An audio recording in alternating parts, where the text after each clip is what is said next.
उत्तर प्रदेश में दूसरे दौर के लिए 55 सीटों पर आज वोटिंग है, तो वहीं उत्तराखंड की सभी 70 सीटों पर आज वोट डाले जाएंगे। इसी तरह से गोवा में भी सभी 40 सीटों पर आज मतदान होना है। गोवा में टक्कर इस बार बहुत ही दिलचस्प है, क्योंकि यहां मुकाबला 5 कोणीय हो गया है। यानी कि आम आदमी पार्टी और टीएमसी के आने से वोटों का जो समीकरण है बहुत बदल चुका है।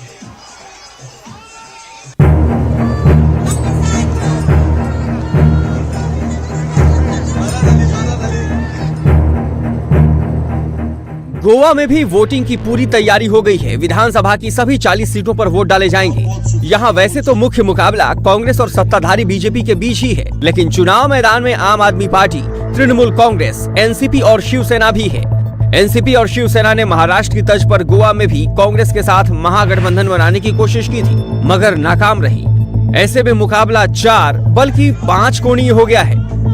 गोवा की पॉलिटिकल हिस्ट्री को देखें तो असली खेल चुनाव के नतीजे आने के बाद होता है, जब छोटी पार्टियों के विधायक पाला बदलते हैं। इसकी सबसे बड़ी मिसाल 2017 के चुनाव में देखी गई थी। 2017 में कांग्रेस 17 सीट जीतकर सबसे बड़ी पार्टी बनी थी, जबकि बीजेपी 13 सीटों पर जीती थी। वहीं महाराष्ट्रवादी गोमांतक पार्टी और गोवा फॉरवर्ड पार्टी के 3 विधायक थे। 3 विधायक निर्दलीय चुने गए थे और 1 एनसीपी का एमएलए था। इसी जोड़ तोड़ का फायदा उठाकर बीजेपी ने सरकार बना ली थी, लेकिन बीजेपी भी जानती है कि इस बार चुनाव आसान नहीं है। बीजेपी के पास मनोहर पर्रिकर जैसा कोई बड़ा नाम नहीं है, लिहाजा इस बार हर सीट पर कांटे की टक्कर है। बीजेपी सभी 40 सीटों पर चुनाव लड़ रही है, तो कांग्रेस ने 37 सीटों पर उम्मीदवार उतारे हैं। पहली बार गोवा का चुनाव लड़ रही टीएमसी ने राज्य की सबसे पुरानी महाराष्ट्रवादी गोमांतक पार्टी से गठबंधन किया है और टीएमसी 26 तो एमजीपी 13 सीट पर चुनाव लड़ रही है। वहीं शिवसेना 11 और एनसीपी 13 सीटों पर चुनाव लड़ रही है। दोनों पार्टियों ने गठबंधन किया है। उधर आम आदमी पार्टी गोवा में 39 सीटों पर चुनाव लड़ रही है। गोवा के रण में आज कई दिग्गजों की किस्मत दांव पर है।